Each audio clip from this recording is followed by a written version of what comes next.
बिस्मिल्लाहिर्रहमानिर्रहीम। Dear students, linear algebra and its applications, इसका lecture number 3, जिसका टॉपिक है एचिलन और रिड्यूस्ड एचिलन फॉर्म। तो बेटा, आज के इस लेक्चर में मैं आपको एक क्वेश्चन जो है उसे डिस्कस करूंगा और ये बताऊंगा कि ऑपरेशंस कैसे इस्तेमाल करने हैं मैट्रिसेस पे। ख़ास तौर पे हमारा फोकस जो है वो रो ऑपरेशंस होगा आज के लेक्चर में। और इसमें हम ये सीखेंगे कि जब हमने किसी मैट्रिक्स को उसकी एचिलन फॉर्म में और रिड्यूस्ड एचिलन फॉर्म में कन्वर्ट करना हो तो इसके लिए हमें क्या कुछ करना होता है। तो ये देखिए स्क्रीन पे आपके सामने इस वक्त एक क्वेश्चन जो है वो लिखा हुआ है। स्टेटमेंट क्या है इसकी? Reduce the following matrix to row echelon and then row reduced echelon form, यानी कि दोनों चीज़ें इसमें आपको सिखाई जाएंगी। पहले क्वेश्चन हल किया जाएगा मैट्रिक्स को उसकी एचिलन फॉर्म में रिड्यूस करने के लिए। थोड़ा सा मैं आपको एचिलन फॉर्म के बारे में बता दूं कि ये होती क्या है, फिर आपको ये बताएंगे कि इसमें मैट्रिक्स को लेके कैसे जाना है। तो बेटा, सादा लफ्ज़ों में ये कहा जाता है कि मैट्रिक्स की जो शक्ल है वो इस तरह की बना दी जाती है कि उसमें पहला एलिमेंट 1 होता है और हर जो 1 है उसके नीचे वाले एलिमेंट्स को 0 करना होता है। इसमें कुछ ऑथर्स ये कहते हैं कि पहला एलिमेंट 1 बनाना ज़रूरी नहीं होता। तो इस बात से एग्री करते हैं हम, ज़रूरी नहीं होता, लेकिन उस 1 बना लेने से हमें जो नीचे वाले एलिमेंट्स हैं उन्हें 0 करने में बहुत आसानी मिलती है, इसलिए हम ज़रूर 1 बनाया करेंगे। और उस एलिमेंट को पिवट कहते हैं। पिवट क्या होता है? First non zero element of each row. हर रो का पहला नॉन ज़ीरो एलिमेंट पिवट कहलाता है। अब यहाँ पे काफ़ी सारी चॉइसेस हैं आपके पास। देखिए, ये जो मैट्रिक्स आपके सामने रखा गया है इसमें हमें पहली रो पे पहला एलिमेंट, पहला नॉन ज़ीरो एलिमेंट 1 बनाना है। एक ऑपरेशन आपको यहाँ पे लिखा हुआ नज़र आ रहा है जो कि मैंने अप्लाई किया है, वो है R12।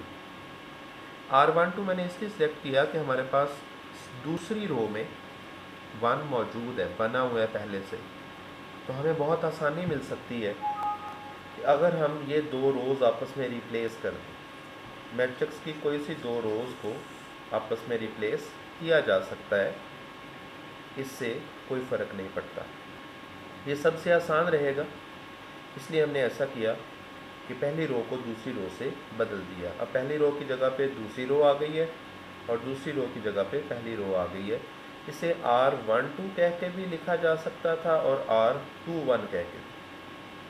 मैं आपको ये बताना चाहता हूँ कि ज़रूरी नहीं है कि यही काम करना है, आपके पास ऑपरेशंस इससे हट के भी हैं।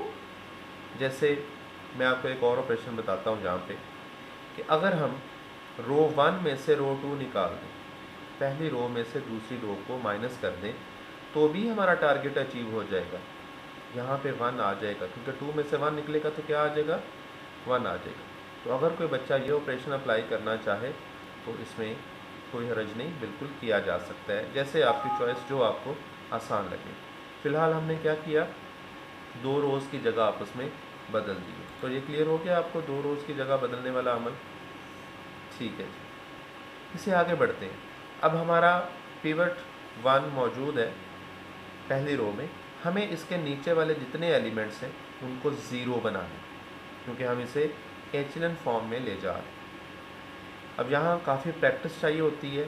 ये एक क्वेश्चन आपके सामने डिस्कस किया जा रहा है, लेकिन आप इस तरह के और बहुत सारे खुद अपने हाथों से हल करेंगे तो ही आपकी प्रैक्टिस के साथ आपको ग्रिप आएगी इन स्टेप्स पे। तो बच्चों, याद रखिए, इसका तरीकाकार ये होता है, मैं चाहूँगा कि आप ये आदत डाल लें। इस वक्त आपको पता है कि रो नंबर 2 और रो नंबर 3 पे आपको कुछ काम करना है, तो रो नंबर 1 पे इस स्टेप में कुछ नहीं होना। तो सबसे बेहतर तरीका यह है कि आप सबसे पहले row number 1 as it is लिख लें। मैट्रिक्स में रो 1 एज इट इज़ लिख ली है हम। अब हम ख्याल करेंगे कि रो नंबर 2 पे यहाँ वाला एलिमेंट हमें जो खुद 2 है इसे ज़ीरो करना है। इसके लिए हम इसी 1 को इस्तेमाल करेंगे जिसे हमने पिवट कहा हुआ है। यही हमारे लिए जो है वो काम आसान करेगा ज़ीरोज़ करवाने में। तो 2 कैसे ज़ीरो होगा?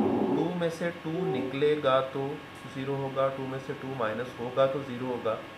इसलिए हमें आर्जी तौर पर पहली रो को 2 से मल्टीप्लाई करना होगा और फिर दूसरी रो में से निकलवाना होगा।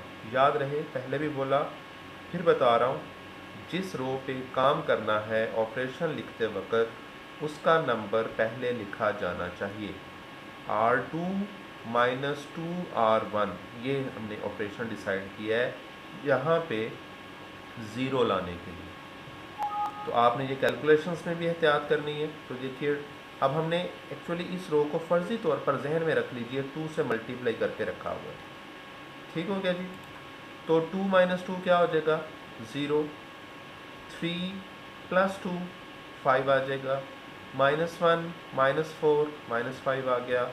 9 माइनस ये प्लस का 6 हो जाएगा, तो 9 + 6 15 आ गया। ठीक है।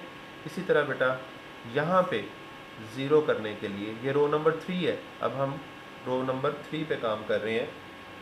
अगर आपको किसी एलिमेंट, किसी पिवट के नीचे वाले एलिमेंट्स को ज़ीरो करना हो तो वो ज़्यादा सारी रोज़ भी हों तो ये सारा काम एक ही स्टेप में हो सकता है और बेहतर होता है कि एक ही स्टेप में किया जाए। तो रो नंबर 3 के लिहाज से ऑपरेशन डिसाइड करें। 3 है यहाँ पे, ये ज़ीरो कैसे होगा?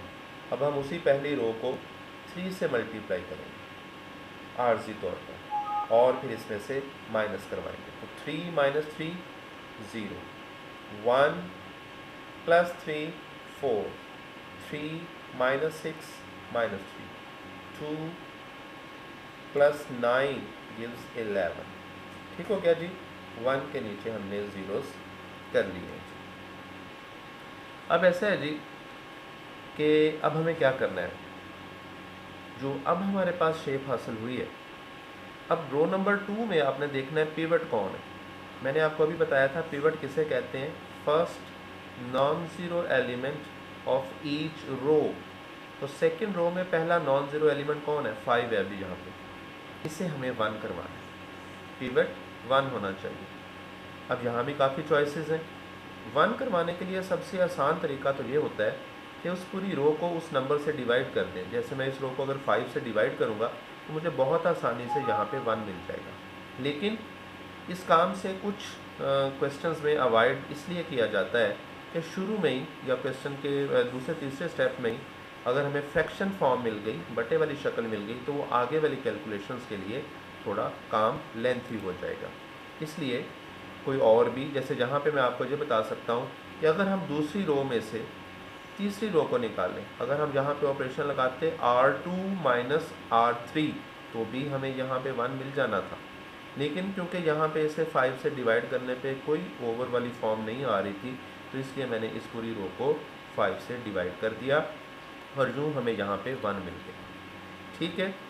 अब आपका टारगेट आपके माइंड में ज़रूर होगा कि हम एचएलएन फॉर्म की तरफ जा रहे हैं और एचएलएन फॉर्म में ये कहती है कि हमारे तमाम पिवट्स के नीचे ज़ीरो होने चाहिए, क्योंकि इसमें रूल होता है कि हर अगली आने वाली रो में ज़ीरोज़ की तादाद पिछली रो से ज़ीरोज़ की तादाद से ज़्यादा होनी चाहिए। तो हम इसलिए इस 1 के नीचे वाले एलिमेंट को ज़ीरो करवाएंगे जो कि 4 है। तो इसके लिए हमारा ऑपरेशन क्या बनता है फिर, क्योंकि ये रो नंबर 3 में पड़ा है, सो R3 माइनस 4R2। अब हम दूसरी रो को हमेशा ज़ीरो करवाने में उसी एलिमेंट को इस्तेमाल करें जिसके नीचे या ऊपर ज़ीरोज़ करवाने जा रहे हैं आप।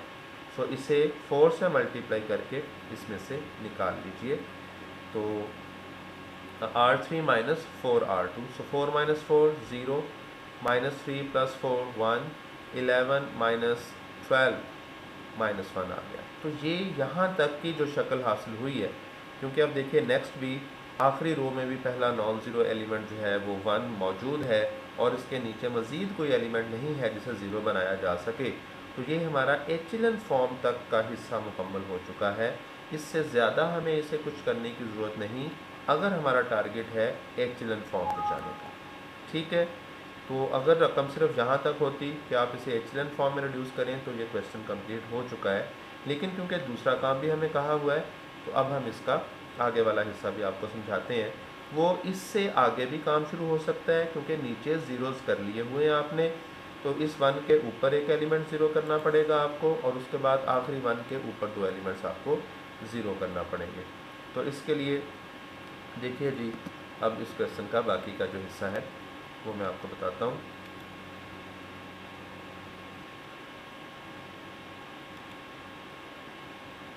जी, ये वही वाला मैट्रिक्स है और इस पे यहाँ तक का जो काम है ये वही है जो अभी थोड़ी देर पहले आपके साथ मैंने डिस्कस किया। लेकिन अब ये देखिए, यहाँ पे जब 1 कर लिया ना मैंने, ये वो 5 से डिवाइड करने वाला जो स्टेप्स था ये आपको पिछले पेज पे सारी चीज़ें नज़र आ जाएंगी। अब इसी स्टेप में मैं इस 1 के ऊपर भी ज़ीरो करूँगा और नीचे वाला एलिमेंट भी ज़ीरो करूँगा। जिस रो पे कुछ नहीं करना, ये देखिए मैंने कोशिश की है उसे रेड कलर के साथ लिखा है कि वो एज इट इज़ लिख लें आप, पहले शेप दे लें आप अपने मैट्रिक्स को। अब आप यहाँ पे ज़ीरो चाहते हैं, ये कहाँ किस रो का एलिमेंट है? पहली रो का एलिमेंट है। -1 कैसे ज़ीरो होगा? उसमें 1 ऐड हो जाएगा, 1 वहाँ पे पहले से मौजूद है। सो क्या करें, R1 प्लस R2, ये ऑपरेशन साथ लिखना ज़रूरी होता है। सो R1 प्लस R2, इससे -1 प्लस 1 ज़ीरो हो जाएगा और ये हमने ये काम पूरी रो पे इस्तेमाल कर लिया। ठीक हो गया जी, बात समझ आ गई आपको? तो बच्चों अब नीचे 4 को ज़ीरो करना है, इसके लिए ऑपरेशन क्या था जी? R3 माइनस 4R2, और इस तरह से यहाँ पे भी एलिमेंट ज़ीरो आ गया। अब क्या बचा जी? ये काम हो गया। अब आखिरी जो 1 है इसके ऊपर 2 एलिमेंट पड़े हैं जो हमने ज़ीरो करने हैं, क्योंकि रिड्यूस्ड एचलन फॉर्म में इन 1s के ऊपर भी ज़ीरोज़ करना होते हैं। तकरीबन उस हिस्से की शक्ल आइडेंटिटी मैट्रिक्स जैसी बन जाती है। ठीक है, तो यहाँ के लिए ऑपरेशन R1 माइनस R3, जिस 1 के ऊपर ज़ीरो करवा रहे हो उसी को यूज़ करें। किसी और के साथ अगर आप ऑपरेशन अप्लाई करेंगे तो पहले से किया हुआ काम ख़राब हो सकता है, इसलिए ऐसा कभी नहीं सोचना आपने। सो R1 माइनस R3 से यहाँ ज़ीरो आ रहा है, सेकेंडली R2 प्लस R3 से यहाँ पे भी ज़ीरो आ रहा है, और ये हमारी रिक्वायर्ड रिड्यूस्ड एचलन फॉर्म है। ये फ़र्क समझ लीजिए, पहले हमने 1s के नीचे सिर्फ ज़ीरो किए, अब नीचे ज़ीरोज़ करने के साथ साथ ऊपर वाले एलिमेंट्स जो पॉसिबल थे उन्हें भी ज़ीरो बनाया। तो इस तरह से ये रिड्यूस्ड एचलन फॉर्म की शक्ल